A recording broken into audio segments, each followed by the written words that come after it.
All right, I am joined by my good friend Kyle Madson of many places. I have it up here just so I don't forget, Kyle.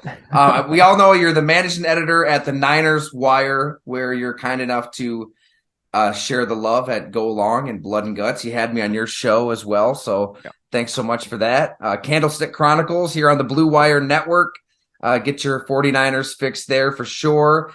And I didn't know this until we were texting earlier this season, but you do the post-game show at 95.7, and we absolutely have talked on that show as well. So all things San Francisco 49ers at Kyle A. Madson. That's Madson. How are you, Kyle? I'm doing great. It's Saturday before the NFC Championship game, so I'm in a good spot. I mean, let's just jump right into it because it kind of blows my mind how San Francisco has been in this game. It feels like every year. And usually the team that's in this game every year has a good quarterback, an elite quarterback. And they've just created a different kind of monster of positionless players and Mr. Irrelevance at quarterback and Hall of Fame left tackles and pass rushers. But I mean, how has this been built to last, do you think? Because I don't think there's been many teams in NFL history, at least our lifetime, where they didn't really have that great of a quarterback, yet they compete year after year after year after year. Yeah, it's definitely a different team building philosophy. And Kyle Shanahan said it from the day he was hired. I think the original number he said was 7, but I think it's probably closer to like 4 or 5 elite, like, throwers of the football, elite quarterbacks in the league. And the odds of getting one of those guys when there's already a Patrick Mahomes and a Joe Burrow and a Josh Allen and Aaron Rodgers, if you want to throw him in there, like pick your guys. Finding one of those guys is really difficult. And the Niners are kind of, I think, seeing that with Trey Lance. They took their big swing to get a guy with that level of talent, and it could still work out, but it hasn't to this point. So instead, you build up this awesome roster. I mean, you mentioned it at left tackle and at defensive end, and they find Fred Warner in the 3rd round, and they find Elijah Mitchell in the 6th round, and then you add Deebo Samuel and Brandon Ayuk, and you just build up this really, really talented roster and go plug and play at quarterback. And it's worked to this point, and it's been sustainable. 3 NFC title games in 4 years is something every team would take. My question, and it's one of my biggest questions going into Sunday, is can that work when you're facing an elite guy on the other side of the ball, a quarterback on the other side of the ball that is just going to make a play, no matter how good your defense is, which we saw in the Super Bowl against Patrick Mahomes. The Niners shut them down until he hits the deep ball to Tyreek on 3rd and long, 3rd and 15, I think it was, because that's just Patrick Mahomes being individually brilliant. And Brock Purdy, for as good as he's been, like, if Sunday comes down to Brock Purdy making an individually brilliant play or Jalen Hurts making an individually brilliant play, it's like, you're probably betting on Jalen Hurts to do that. And I think that's the kind of wall the 49ers have run into and may continue to run into. Also, if his name was just anything other than Brock Purdy, I feel like if he had a cool sounding name with like many syllables and like consonants in places they shouldn't be, and Sure. maybe he'd be more exciting.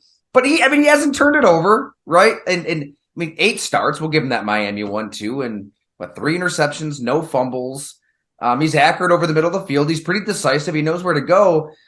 I'm with you too. I think they win this game. I have a hard time seeing them beating Cincinnati or Kansas City, just because they're going to be in that point that they were in against Kansas City the last time in the Super Bowl, where Jimmy Garoppolo had to make that one throw to Emmanuel Sanders. And Kyle Shanahan drew it up. It was perfect. It was there. It was open. And Jimmy G was just a little off. And I feel that's why they took the big swing at Trey Lance. They know we have to get this elite guy. And it just hasn't worked out. Here they are again anyways. God, I mean, is there anything about Brock Purdy that we don't know? Right? I mean, everybody's talking about him nonstop. What should people know about Brock Purdy that they might not know? So there's this perception that the Niners have been more like pass heavy and they're like throwing the ball down the field more. And his ADOT is a little longer than Jimmy Garoppolo's was, his average depth of target. And he throws it. Look at you dropping deeper. These acronyms that I have no clue what ADOT was. I love it. When I do that on the radio, when I say ADOT, it just like over, because I mean, my mom is casual NFL fan, has no idea what I'm talking about when I say that. So No, so his 8 outs a little longer. He throws 20 plus yards down the field more often than Jimmy Garoppolo does. But the thing he does in their offense that's different because they live in the same areas of the field, him and Jimmy. It's middle of the field between the hashes. Purdy doesn't have the kind of arm where he's going to let it rip on that, that deep out across the field. Like that's just not his strength. But he's very good at moving around in the pocket and creating windows that Jimmy Garoppolo was not good at creating. You mentioned the Super Bowl and the overthrow to Emmanuel Sanders. The play that really sticks out to me is after the Chiefs scored to make it a 3-point game. It was either that or tied it. I forget the exact score. But the Niners had a second down, and they had George Kittle running one-on-one with Terrell Suggs in the middle of the field. And Terrell Suggs is great, but at that point of his career, he was not covering George Kittle. And Garoppolo found him, and he was going to be open for a huge gain, and Chris Jones gets his arm up and knocks it down. And that's the kind of play where I think Purdy recognizes the pass rush, moves in the pocket a little bit, and creates that window. That's what he's been very, very good at. And that's why he's not throwing as many interceptions as Jimmy was, despite throwing to the same areas of the field, because he knows how to manage the pocket and knows how to create space where, okay, Debo's not open now, but if I slide this half step to my right, the throw will be there. And that's really been the big difference. And then some of the stuff we see creating out of structure, the George Kittle bobbling catch, like that was just all him and Purdy being, on the same page and creating a play that wasn't supposed to be there. But it's those little minor things that he just does a little bit better, different arm angles. He's, not going to be as talented as Jalen Hurts, but he very much, especially for a rookie, knows what he's doing. He played in big games in college too, right? I mean, he's not going to really be, awestruck. And I guess he was a little nervous that first half of the Seattle game, it seemed. Like I feel like he maybe got those jitters out, and he's a packed stadium, people screaming at him, the same fans that are cheering for Michael Irvin's, neck injury and throwing snowballs at Santa Claus. I feel like it's not really going to phase him, but that pass rush is different. I mean, you've got studs across the line, and at some point he's going to be running for his life a little bit, and that everything you just described is really going to be put to the test in this matchup, I would think. Yeah, and I almost think like I've changed my mind on this throughout the week because you saw what Dallas did to the Niners offensive line. It was like, oh boy, it's going to be tough going against the Eagles defense, against the Cowboys defensive line, and now they go into Philly against an Eagles team with an even better defensive front. Like they have two defensive lines that would be the best defensive line on like 25 teams.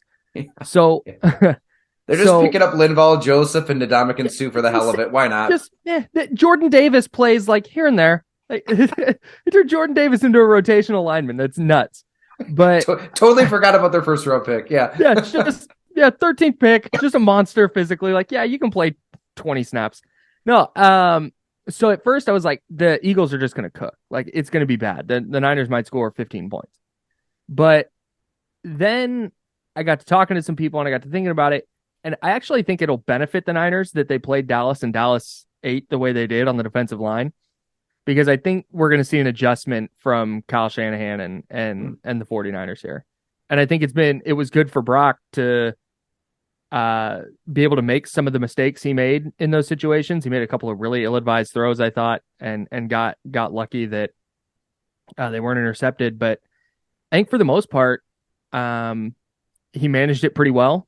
And I expect him to do the same thing on Sunday. But his poise has been great. But you mentioned that Seattle game. Like there were definitely some jitters. He wasn't great to start that game, but he always catches it, right? He always figures it out. There's been a couple of times where he started a game slow, but he always through in-game adjustments, and I think just through kind of getting his sea legs, starts to figure it out and starts to play better. He never really spirals and has a truly awful game.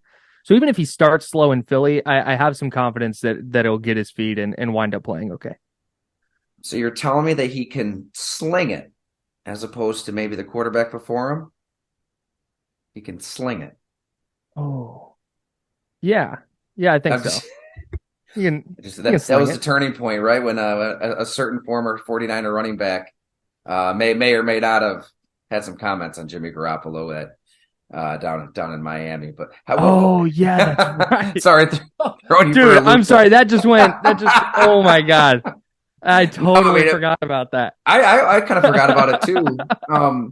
Yeah, I mean absolutely, said what Yeah. he said, and good for him. And Jeff Wilson, they're confident guys. They love the Yeah. talent in Miami.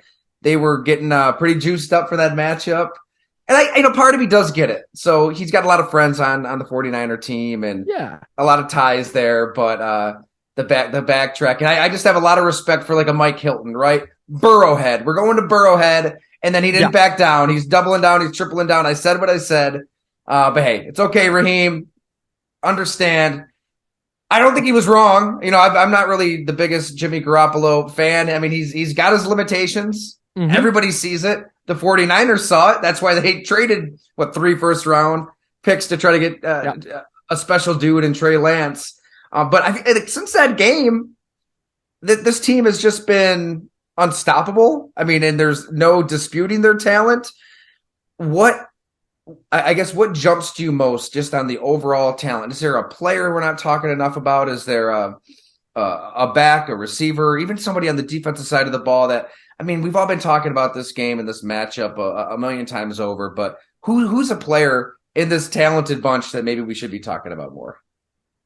I feel like Fred Warner gets talked about a lot, but I don't know if it's enough. He made that incredible play covering CD Lamb, right? Where he shows blitz and then just gets depth at an incredible rate to go cover CD Lamb and force an incompletion. It's like one of one linebackers doing that. I think Fred Warner gets talked about enough, but I don't think his presence in the middle of the field gets enough credit for how good the Niners defense is. Like being able to control that area of the field and just take that away from modern offenses that want to live there in that Kyle Shanahan kind of mold. Being able to take that away, it's part of what makes Nick Bosa is great, but the rest of their defensive line, it's part of what makes the rest of that group so productive and so game altering is because that quick throw just isn't there. And now you saw just Miami specifically, you saw Tua have to come off easy throws that he had been making all season.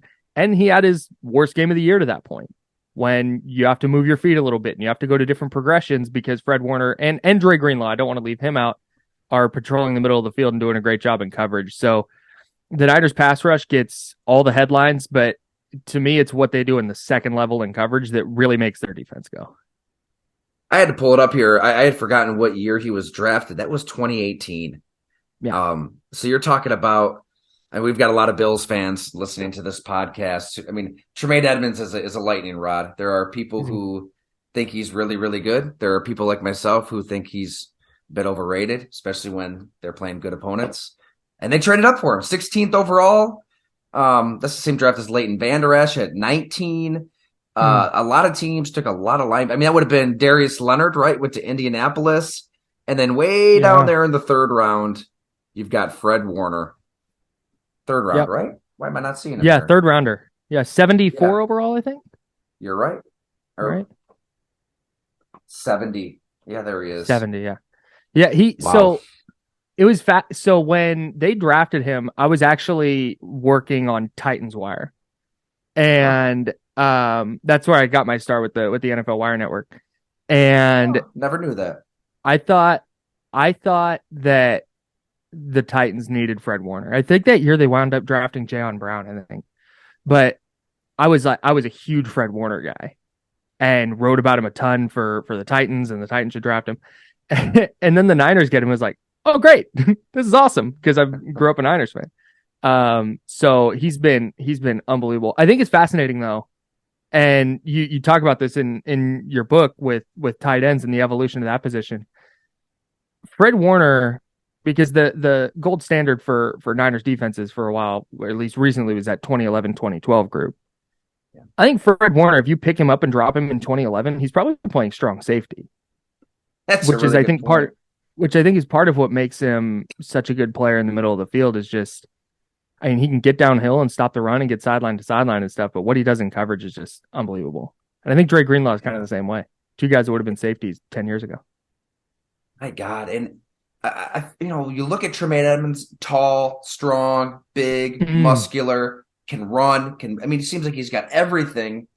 I tend to think you can get a really good. I mean, Fred Warner would be the extreme, but you can really get a stud middle linebacker, inside linebacker in the third and fourth round, can't you? I don't know. If you got to Mhm. somehow look for specific traits. Like I wonder what they really saw in Fred Warner that nobody else saw, and it's kind of crazy that this is the same front office the year before they took Reuben Foster, right, an epic bust. Yeah. So Yeah. they missed on certain traits in him, and then they nail this one a year later. Well, Reuben Foster, to put it lightly, was a knucklehead.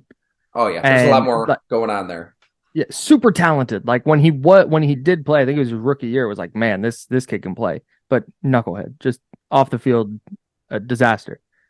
But they almost went the opposite of that with Fred Warner, who Robert Saleh called him his rookie year, called him like the smartest player he's ever coached. And Fred, as a rookie middle linebacker in a 4-3 defense, is wearing the green dot. And I think just out the gate, just where he was cerebrally was just so far and away above everybody else on their defense. And you see that now. Like he just sees things before they happen that I think allow him to be a really good player. God, I remember sitting down with Fred Warner. This would have been for that feature I had at Bleacher Report into 2019. So, like, they have rough season in 2018, a bunch of injuries, but going into that next year, I think they won, what, 3 games? Fred Warner's rookie year. 4 in 2018. Yeah. And he was I mean, really, what he said became the whole crux of that story. I'm just pulling it up here. In my opinion, I think it is in terms of this season being Super Bowl or bust. Off of a 4-win season, he believed it was Super Bowl or bust. If you're content with just winning the division, that's great. But the goal is that Lombardi, people around this building have been talking about it. The quest for 6. I was blown away by how confident he was, how bold he was. You could tell everything he said he meant. It was deliberate, decisive, and this is a linebacker going into his second season. And he's only gotten better. So you're right. I mean, he really is a legit star, perennial all-pro that doesn't really get the credit he probably deserves. And now he's done it with 2 different coordinators, and he kind of does the work of 2 players out there. So he's going to be huge, right, against Jalen Hurts. So Yep. Kind of bring it back to the matchup. They're doing the RPO stuff.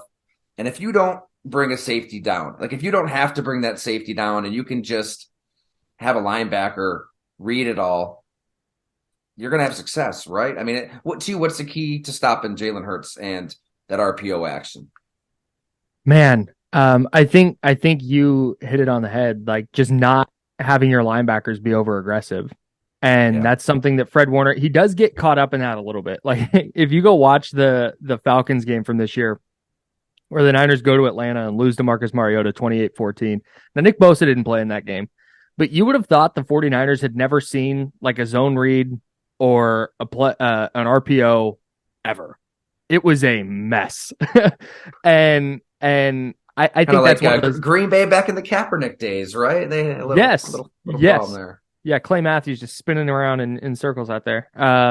So it was a mess, but I think part of that was Warner, because Nick Bosa wasn't there, trying to just overcompensate and make too many plays. Yeah, I don't think that'll be the case on Sunday. Now, if Jalen Hurts is going to scramble, like designed runs are less a concern to me. It's Fred Warner and Dre Greenlaw are running around in coverage, and the middle of the field's open, and Jalen Hurts all of a sudden has 30 yards. Like that's the bigger thing. I think the Niners this year against designed runs on quarterbacks allowed like 2.6 yards per carry or something like that. They had like a negative play. So that's not as big of a concern, the design stuff. It's what he does as a scrambler that I think could really kill them. We got to go. But if you can, hit us with a prediction real quick. So I've been picking the Eagles all week just because Wow. the two things are good. I try not to be biased. The two things are good at. The interior of their defensive line is great, best in the league. The Niners interior, their offensive line, not very good. It's not a strong suit. And then the Niners they've been secretly pretty bad at defending deep balls this year. And that's something that Jalen Hurts really thrives at with AJ Brown and Devontae Smith. And those two things, it's like, man, that could wreck the Niners offense with the Eagles defensive line. And I think this game is going to come down to a couple of big plays. And that's where, AJ Brown, Devontae Smith on deep balls, you could see kind of swinging the game. But I talked to some people who threw some numbers at me, and it's vibes. It's more just a vibes thing. Like, I think the Niners have a like the coaching edge vibes. here. Yeah. I think the Niners have a coaching edge a little bit, and I feel like the Eagles are carrying themselves like they've punched their ticket already. And the 49ers, after they beat Dallas in the locker room, it was very much it was like, okay, that's a week 20 victory, like on to week 21. Yeah. So I'm gonna reverse course here. I've been taking the Eagles all week, but I think the Niners win a close one, like 23-20. I did the same exact thing here. Kyle, you are wise. You are a smart, smart man. Everybody follow Kyle Madson at Kyle A. Madson on Twitter. Blue Wire, Niners Wire, all that good stuff. Thank you so much, brother. Really appreciate you filling in for Monas. No doubt. Thanks, Ty.